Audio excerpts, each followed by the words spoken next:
Friends, இனி நம்ம பார்க்க போகிறது எக்கனாமிக்ஸில் ரொம்ப முக்கியமான டாப்பிக்கான பட்ஜெட் டெபிசிட் சம்மந்தமாக பார்க்க போகிறோம். சரிங்களா? என்னென்ன டைப் ஆஃப் டெபிசிட்ஸ் இருக்குது, அதனுடைய எக்ஸ்பிளனேஷன்ஸ், அதுக்கான ஃபார்முலாஸ், அதுக்கான டிஃப்ரென்சஸ் என்ன அப்படிங்கிறத வந்து டீட்டெயிலாக பார்க்க போகிறோம். இது வந்து ரிப்பீட்டடாக வந்து பார்த்தீங்கன்னா யூபிஎஸ்சி, டிஎன்பிஎஸ்சி, பேங்கிங் எல்லாத்துலேயுமே வந்து கேட்கக்கூடிய ஒரு கொஸ்டின். இது ரொம்ப ரொம்ப ரொம்ப இம்பார்ட்டன்டான டாப்பிக்கு. ஸோ வந்து ஃபுல் வீடியோ கண்டிப்பாக பாருங்கள். ஃபர்ஸ்ட் திங் என்னென்னு பார்த்தீங்கன்னா, இந்த டெபிசிட் அப்படிங்கிறது எதுக்கு கீழே வரும், எந்த டாபிக் கீழே வரும் பார்த்தீங்கன்னா பட்ஜெட்டுக்கு கீழே தான் வரும். சரிங்களா? பட்ஜெட்டுக்கு கீழே தான் வந்து பார்த்தீங்க அப்படின்னா நமக்கு வந்து இந்த டெபிசிட் பற்றி நம்ம படிப்போம். ஏன்னா டெபிசிட்னா பற்றாக்குறை. இப்போ பற்றாக்குறைங்கிறது எதுக்கு கீழே வரும், பட்ஜெட்டுக்கு கீழே தான் வரும். அது வந்து மானிட்டரி பாலிசி கீழே இல்லை ஆர்பிஐ கீழே வராது. சரிங்களா? ஸோ பட்ஜெட் அப்படிங்கிறது கீழே வரும், பிசிக்கல் பாலிசி கீழே வரும். அரசினுடைய நிதி கொள்கை கீழே தான் வந்து பார்த்தீங்க அப்படின்னா பட்ஜெட் அப்படிங்கிறது வரும். சரிங்களா? இது கீழே தான் டெபிசிட் வரும். இது மூலம் தெரிஞ்சுக்கங்க. ஃபர்ஸ்ட் என்ன இந்த டாபிக் எது கீழே வரும் அப்படிங்கிறது நம்ம பேசிக்காக தெரிஞ்சுக்க வேண்டியது. ஓகே, அடுத்து வந்து பார்த்தீங்கன்னா இப்போ இந்த பட்ஜெட் அப்படிங்கிறது 3 தான் பிரிக்கலாங்க. நம்ம பட்ஜெட் வந்து 3 தான் பிரிக்கலாம். ஸோ பட்ஜெட்னா என்ன, வரவு செலவு தான். நமக்கு வந்து எவ்வளோ வருமானம் வருது, எவ்வளோ செலவு பண்ணுறோம் அப்படிங்கிறத பட்ஜெட் நமக்கு. இல்லைங்களா? இது வந்து 3 தான் பிரிக்காங்க. ஒன்று வந்து பார்த்தீங்க அப்படின்னா நமக்கு எவ்வளோ வருமானம் வருதோ அவ்வளவே நம்ம வந்து செலவு பண்ணுறோம்னு வச்சுக்கோங்க. இப்போ எனக்கான ரெவன்யூ வந்து 100 ரூபா இருக்குது அப்படின்னா, இப்போ எனக்கு வந்து 100 ரூபா வருது, நான் 100 ரூபா செலவு பண்ணுறேன். சரிங்களா? இப்போ ரெவன்யூ எனக்கான இன்கம் அப்படிங்கிறது 100 ரூபா இருக்குது, நான் செலவு பண்ணுறது 100 ரூபா இருக்குது அப்படின்னா, அப்போ இது வந்து என்ன, ஒரு பேலன்ஸ்டு பட்ஜெட் இல்லைங்களா? ஏன்னா எனக்கு எவ்வளோ வருதோ அவ்வளோ செலவு பண்ணுறோம். அப்போ இது வந்து ஒரு பேலன்ஸ்டு பட்ஜெட்னு நம்ம சொல்லலாம். அதே சமயத்தில் எனக்கு வந்து 100 ரூபா வருமானம் வருது, ஆனால் நான் வந்து 80 ரூபா செலவு பண்ணுறேன். நான் 20 ரூபா என்கிட்ட அதிகமாகவே இருக்குது. சரிங்களா? நான் 100 ரூபா சம்பாதிச்சு 80 ரூபா செலவு பண்ணால் என்னோட 20 ரூபா அதிகமாகவே இருக்குது. அப்போ இது என்ன, இது சப்ளஸ் பட்ஜெட். சரிங்களா? சப்ளஸ் பட்ஜெட் அப்படிங்கிறது என்னன்னா, நம்மளுடைய எக்ஸ்பென்ஸ் கம்மியாக இருக்கும், நம்மளுடைய வருமானத்தை விட நம்ம செலவு கம்மியாக இருந்தால் அது வந்து சப்ளஸ் பட்ஜெட். அடுத்தது வந்து பார்த்தீங்கன்னா என்கிட்ட 100 ரூபா இருக்குது, நான் வந்து 120 ரூபா செலவு பண்ணுறேன்னு வச்சுங்களேன். அப்போ இங்கே பற்றாக்குறை பட்ஜெட், இது டெபிசிட் பட்ஜெட். ஏன்னா எனக்கு 20 ரூபா கம்மியாக இருக்கு என்கிட்ட, நான் சம்பாதிக்கிறது 100 ரூபா தான், ஆனால் 120 ரூபா செலவு பண்ணுறேன். அப்போ இது டெபிசிட் பட்ஜெட். சரிங்களா? ஸோ இதான் வந்து டெபிசிட் பட்ஜெட். இதான் வந்து டைப்ஸ் ஆஃப் பட்ஜெட் பொறுத்த வரைக்கும். சரிங்களா? அட் ப்ரெசென்ட் பார்த்தீங்கன்னா இந்தியாவோட பட்ஜெட் அப்படிங்கிறது டெபிசிட் பட்ஜெட் தான். சரிங்களா? இந்தியா வந்து பற்றாக்குறை பட்ஜெட் தான் நம்ம போட்டுட்டு இருக்கிறோம். ஸோ வந்து அதுக்கு கீழே தான் பார்த்தீங்கன்னா நம்ம பார்க்குற டாபிக்ஸ் எல்லாம் வரப்போகுது. ஸோ ஃபர்ஸ்ட் இதை தான் புரிஞ்சுக்கணும். சரிங்களா? ஸோ டெபிசிட் பட்ஜெட் தான் என்ன அப்படிங்கிறதுக்கான டெஃபினேஷன் கொடுத்துக்கிறேன். சரிங்களா? ஃபர்ஸ்ட் நான் சொன்ன எக்ஸ்பிளனேஷன் தான். ஸோ சம்டைம் ப்ராப்பர் டெஃபினேஷன் வேணும் அப்படின்னா இந்த டெஃபினேஷன் எடுத்துக்கங்க. Deficit budget is one where the estimated government expenditure is more than the expected revenue. அரசு எதிர்பார்க்கக்கூடிய ரெவன்யூ விட அரசினுடைய செலவு வந்து அதிகமாக இருக்குது அப்படிங்கிறது தான் டெபிசிட் பட்ஜெட் அப்படிங்கிறது. இதுக்கு இன்னொரு நேம் சொல்லணும்னா கவர்மெண்ட் டெபிசிட்னு கூட சொல்லலாம். இதுக்கு வந்து அனதர் நேம் என்ன, கவர்மெண்ட் டெபிசிட்னு சொல்லலாம். சரிங்களா? இதுதான் வந்து டெபிசிட் பட்ஜெட் அப்படிங்கிறது. ஸோ இந்த டெபிசிட் பட்ஜெட்டில் பார்த்தீங்கன்னா டைப்ஸ் ஆஃப் டெபிசிட் என்னன்னா பார்த்தீங்கன்னா, ஒன்று வந்து ரெவென்யூ டெபிசிட், இன்னொன்று பட்ஜெட்டரி டெபிசிட், மூணாவது பிசிக்கல் டெபிசிட், நாலாவது பிரைமரி டெபிசிட். இந்த 4 தான் நம்ம வந்து மெயினாக பார்க்க போகிறது. சரிங்களா? இந்த 4 தான் ரொம்ப முக்கியமாக சொல்லி இந்த 4 பார்க்க போகிறோம். ஃபர்ஸ்ட் பட்ஜெட் டெபிசிட் என்ன நம்ம தெரிஞ்சாச்சு. அடுத்து வந்து என்னென்ன விதமான டெபிசிட் நம்ம பார்க்க போகிறோம் அப்படிங்கிறத நம்ம சொல்லியிருக்கோம். நம்ம அடுத்தது என்னன்னா, ஒரு முக்கியமான ஒரு கான்செப்ட்னு இப்போ பார்த்துட்டு போயிடலாம். ஏன்னா இது புரிஞ்சாதான் உங்களுக்கு வந்து இந்த ரெவென்யூ பட்ஜெட் என்ன, ரெவென்யூ டெபிசிட்னா என்ன, பிசிக்கல் டெபிசிட் புரிஞ்சுக்க முடியும். ஸோ வந்து என்ன, பட்ஜெட்டோட காமன் மட்டும் பார்த்துக்கலாம். சரிங்களா? ஸோ ஒரு பட்ஜெட் அப்படிங்கன்னா ஒரு வரவு செலவு கணக்கு அப்படிங்கிறதா பட்ஜெட். இல்லைங்களா? அது நமக்கு தெரியும்.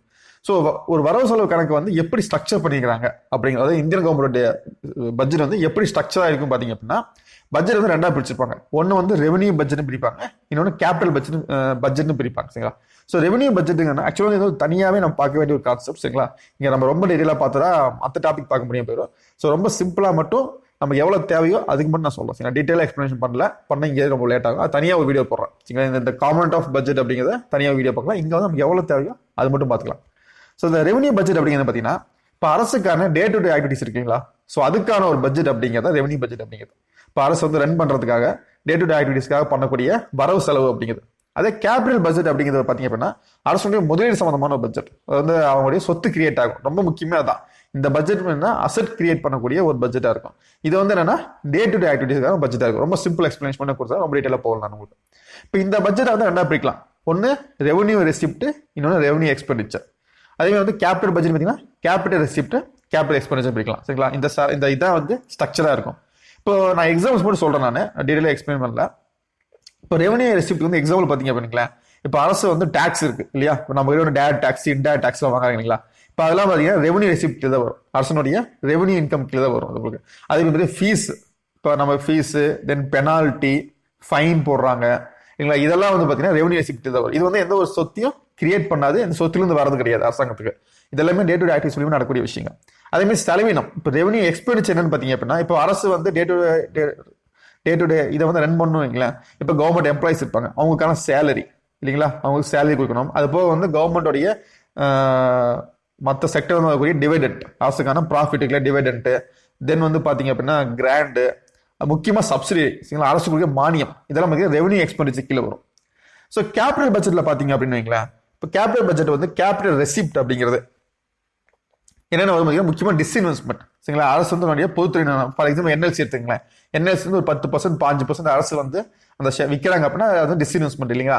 அதில் வந்து கேபிட்டல் ரெசிப்ட் கீழே வரும். அது கீழே வந்து லோன், இப்போ அரசு வந்து மார்க்கெட்லேருந்து பாரோ பண்ணுறாங்க, இல்லை வந்து மற்ற லோன் ஃபுல்லாக ரைஸ் பண்ணாங்கன்னா அதெல்லாம் வந்து இது கீழே. தென் பாண்டு, தென் வந்து ஸ்மால் சேவிங் ஸ்கீம்ஸஸ், இதெல்லாம் பார்த்தீங்கன்னா கேபிட்டல் ரெசிப்ட் கீழே வரக்கூடிய காம்பனண்ட் அப்படிங்கிறது. ஸோ எக்ஸ்பெண்டிச்சரில் வந்து பார்த்தீங்க அப்படின்னா கேபிட்டல் எக்ஸ்பெண்டிச்சர் வந்து உங்களுக்கு வந்து ரோடு போடுறது, தென் ரயில்வேஸு, தென் வந்து லோனை ரீபேமெண்ட் பண்ணுறது, இதெல்லாமே பார்த்தீங்கன்னா கேபிட்டல் எக்ஸ்பெண்டிச்சர் கீழே வரும் சரிங்களா. ரொம்ப சிம்பிள் என்னன்னா, இது வந்து டே டு டே ஆக்டிவிட்டிஸ்க்கானது வந்து ரெவன்யூ பட்ஜெட் அப்படிங்கிறது.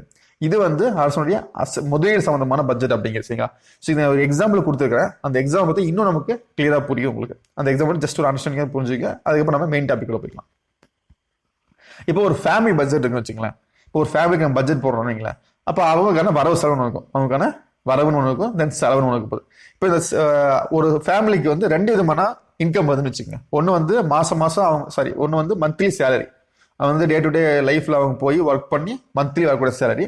இன்னொன்று அவங்க சொந்தமாக ஒரு வீடு வச்சுக்கிறாங்க, அது மூலிமா அவங்க வந்து ரெண்டிங் வருது, ஒரு வாடகை வந்துட்டு இருக்கு. இது ஒரு இன்கம் ஒரு ஃபேமிலிக்கு வச்சுங்களேன். இப்போ இந்த 2 இன்கமுக்கும் ஒரு டிஃபரன்ஸ் இருக்கு. என்னன்னு பார்த்தீங்கன்னா, இது வந்து அவங்களுடைய அசட்லேருந்து வரக்கூடிய இன்கம் அப்படிங்கிறது. ஸோ வீடுக்கு தான் அவங்களுக்கான சொத்து, அந்த சொத்துலேருந்து அவங்களுக்கு மாதம் வாடகை வந்தது.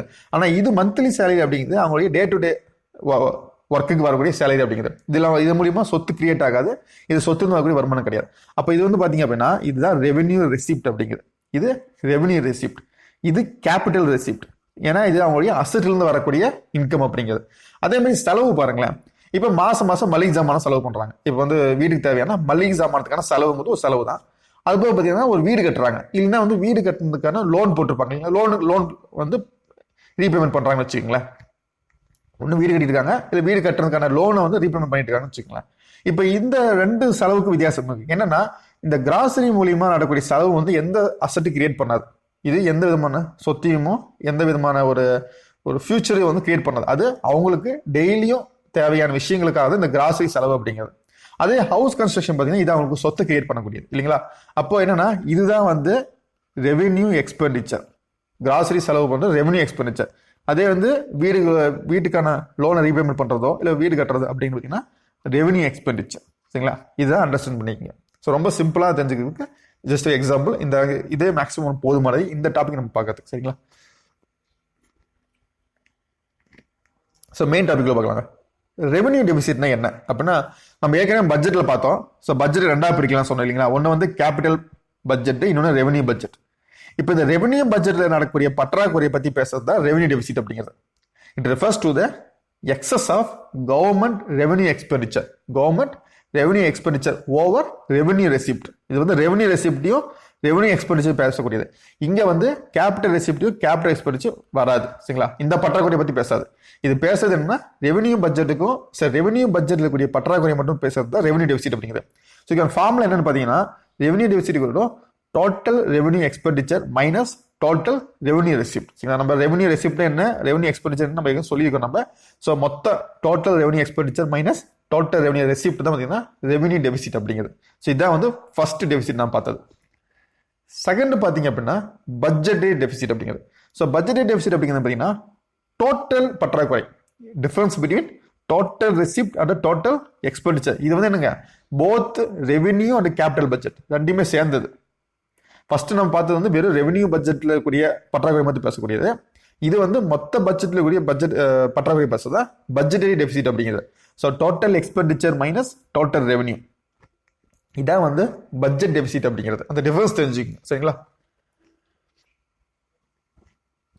ஸோ இதான். ஸோ அடுத்தது பார்த்தீங்க அப்படின்னா பிசிக்கல் டெபிசிட் சரிங்களா. ரொம்ப இம்பார்ட்டன்டான ஒரு கான்செப்ட் இதுதான் சரிங்களா. மேக்ஸிமம் வந்து கொஸ்டின்ஸ்ல வந்து இதான் கேட்பாங்க எப்பவுமே அடிக்கடி உங்களுக்கு. பிசிக்கல் டெபிசிட் அப்படிங்கிறது ரொம்ப முக்கியமான கான்செப்ட். இது என்ன அப்படின்னு பார்த்தீங்கன்னா, நம்ம போன பட்ஜெட் டெபிசிட் பார்த்தப்போ ஒன்று சொன்னோம். ஏன்னா வந்து அது வந்து பட்ஜெட் டெபிசிட் அப்படிங்கன்னா total expenditure minus total revenue. இதான் வந்து பட்ஜெட் டெபிசிட் இல்லைங்களா. இந்த ரெவன்யூல வந்து இப்போ ரெவன்யூல வந்து இன்கம் இல்லைங்களா, அரசு இன்கம். இந்த இன்கம்ல வந்து பாரோயிங் மட்டும், அதாவது கடன்களை கழிச்சிட்டு போடுறது அப்படிங்கிறத பிசிக்கல் டெபிசிட் அப்படிங்கிறது. வேற ஒண்ணுமே கிடையாது. Physical deficit is the difference between the government total expenditure and it's total receipt excluding borrowing. Borrowing எடுத்துட்டு மீதி இருக்கிறத மட்டும் நம்ம சொல்றது அப்படிங்கிறது தான் பிசிக்கல் டெபிசிட் அப்படிங்கிறது. ஸோ ஃபார்முலா பார்த்தீங்கன்னா பட்ஜெட் டெபிசிட் மைனஸ் பாரோயிங். சரிங்களா, இதான் வந்து ஃபார்முலா. அல்லது நீங்க total expenditure minus total receipt accept borrowing, இதையும் நம்ம யூஸ் பண்ணிக்க முடியும். சரிங்களா, வந்து நம்ம ஏற்கனவே சொன்ன மாதிரி உங்களுக்கு பாரோயிங் தவிர்த்து பட்ஜெட் டெபிசிட் அப்படிங்கிறது வந்து மொத்த டெபிசிட் அப்படிங்கிறது இல்லையா, total expenditure minus total revenue அப்படிங்கிறது. அதே பிசிக்கல் டெபிசிட்ங்கிறது அந்த டோட்டல் ரெவன்யூல வந்து பாரோயிங் எடுத்துட்டு பேசுறது அப்படிங்கிறது தான் பிசிக்கல் டெபிசிட் அப்படிங்கிறது. ஸோ ஒரு எக்ஸாம்பிள் கொடுத்துக்கிறேன், அந்த எக்ஸாம்பிள் இன்னும் நமக்கு ஈஸியா புரியும். ஓகேங்களா. ஸோ எக்ஸாம்பிள் பார்த்தீங்க அப்படின்னா, ஸோ டோட்டல் எக்ஸ்பெண்டிச்சர் ₹100 இருக்கு. அதே சமயம் டோட்டல் ரெசிப்ட் எவ்வளோங்க, ₹100 இருக்கு. இந்த ₹100 அப்படிங்கிறது பாரோயிங் சேர்த்து, கடனையும் சேர்த்து ₹100 இருக்கு. அரசுக்கான செலவு ₹100 இருக்கு, அரசுக்கான வருமானம் ₹100 இருக்கு. இந்த 100ல அரசு வாங்க ₹20 கடனும் சேர்ந்து இருக்கு. அப்ப பிசிக்கல் டெபிசிட்னா என்ன, total expenditure minus total receipt accept borrowing தான். அப்ப அதை அப்படியே அப்ளை பண்ணீங்கன்னா 100 மைனஸ் 100 மைனஸ் 20. இது இந்த 100 அப்படிங்கிறது டோட்டல் எக்ஸ்பெண்டிச்சர், இந்த 100 அப்படிங்கிறது டோட்டல் ரெவென்யூ, இது வந்து பாரோயிங் இல்லைங்களா. அப்ப இது போட்டீங்கன்னா பிசிக்கல் டெபிசிட் வந்து ₹20 வரும். அப்ப அரசுக்குரிய பிசிக்கல் டெபிசிட் எவ்வளோனா ₹20. சரிங்களா, இதான் வந்து எக்ஸாம்பிள். இதை பார்த்து உங்களுக்கு ஈஸியாக புரியும், ஏன்னா ரிப்ளே கேட்கக்கூடிய ஒரு கொஸ்டினால இதுக்கு எக்ஸாம்பிள் போட்டேன் உங்களுக்கு. ஸோ அடுத்து பார்த்தீங்க அப்படின்னா பிரைமரி டெபிசிட். சரிங்களா, பிரைமரி டெபிசிட் அப்படிங்கிறது பார்த்தீங்கன்னா ஒன்றுமே கிடையாது. நம்ம ஏற்கனவே பார்த்தா பிசிக்கல் டெபிசிட் இருக்குங்களா, நம்ம ஏற்கனவே பார்த்தா பிசிக்கல் டெபிசிட் இருக்குங்களா, அதுலேருந்து இன்ட்ரெஸ்ட் மட்டும் நம்ம மைனஸ் பண்ணால் போதும். இந்த பிசிக்கல் டெபிசிட் இருந்து மைனஸ் இன்ட்ரெஸ்ட் பேமெண்ட், இதுதான் வந்து பாத்தீங்கன்னா ரியல் பர்டன் கவர்மெண்ட். ஏன்னா பற்றாக்குறை அப்படிங்கிறது வந்து கவர்மெண்ட் வந்து அதை வந்து மேனேஜ் பண்ண வேண்டிய ஒரு விஷயமா இருக்கக்கூடியது. அப்போ உண்மையான ரியல் பர்டன் எதை காட்டும் அப்படின்னா இந்த பிரைமரி டெபிசிட் அப்படிங்கிற டேட்டா தான் காட்டும். It shows the real burden of the government and it does not include the interest burden of the loan taken in the past. So அரசாங்கம் வந்து முன்னாடி எடுத்த லோனுக்கான இன்ட்ரெஸ்ட் இதில் சேர்த்தாம வரும். சரிங்களா, இந்த இன்ட்ரெஸ்ட் பேமெண்ட் சேர்த்தாம வரக்கூடியதான் பிரைமரி டெபிசிட் அப்படிங்கிறது. நம்ம ஏற்கனவே வாங்கின லோன், அரசாங்கம் வந்து நம்ம ஏற்கனவே பற்றாக்குறையை சமாளிக்கிறதுக்கு அரசு லோன் வாங்கிருக்கீங்களா, இப்போ அதுக்கு இன்ட்ரெஸ்ட் கட்டிட்டு இருப்பாங்க. அப்போ அந்த இன்ட்ரெஸ்ட் எடுத்துட்டு பேசக்கூடியது தான் பிசிக்கல் டெபிசிட். இருந்து அந்த இன்ட்ரெஸ்ட் மைனஸ் பண்ணிட்டு பேசுறது அப்படிங்கிறது பிரைமரி டெபிசிட் அப்படிங்கிறது. ஸோ இதான் வந்து உங்களுக்கான ஃபார்முலா அப்படிங்கிறது, physical deficit minus interest payment. இதை மட்டும் நல்லா பார்த்துங்க. ஸோ இது வரைக்கும் நம்ம பார்த்ததை வந்து அப்படி ஃபார்முலா மட்டும் போட்டுருக்கேன் உங்களுக்கு. ஸோ பட்ஜெட் டெபிசிட் அப்படிங்கிறப்போ அதுக்கான ஃபார்முலா என்ன பார்த்தீங்கன்னா total expenditure minus total receipt அப்படிங்கிறது. அதே ரெவன்யூ டெபிசிட்டுக்கான ஃபார்முலா என்ன பார்த்தீங்கன்னா revenue expenditure minus revenue receipt அப்படிங்கிறது. தென் பிசிக்கல் டெபிசிட்டுக்கான ஃபார்முலா பார்த்தீங்கன்னா total expenditure minus total receipt accept borrowing. சரிங்களா, இதான் ரொம்ப முக்கியம். பாரோயிங் தவிர்த்து மீதி இருக்கக்கூடிய ரெசிப்ட் வச்சு போடுறது அப்படிங்கிறது.